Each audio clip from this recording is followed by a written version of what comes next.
So next to eggs, I think wheat is the hardest to replace in traditional recipes. And part of the reason for that is that you need to use a combination of flours. If the only option you have is to use just rice flour, then that's what you'll need to do. But you're better off combining a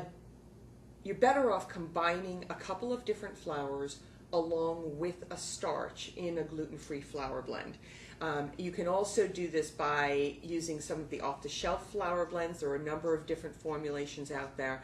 So depending on which foods you're trying to eliminate from your diet, the off-the-shelf blends may or may not work. So you want a combination of flours, you want a combination of gluten-free flours along with a starch. You also want to use a small amount of a gum, either xanthan gum or guar gum. I like to use about 1/4 of a teaspoon of xanthan gum in a 1 cup flour blend. But the most important thing, perhaps the single most important thing about replacing wheat flour with gluten-free and wheat-free flours is to be conscious of the weight of those flours.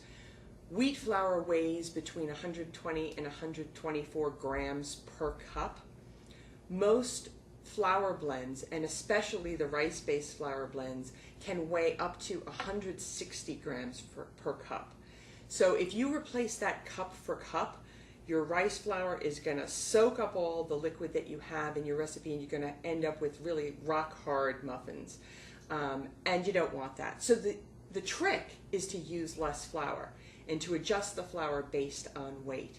So if you've got a flour that's a rice-based flour blend or that is a heavy flour blend, the simplest thing to do is to just measure it to about 124 grams per cup if you're trying to replace wheat in a recipe.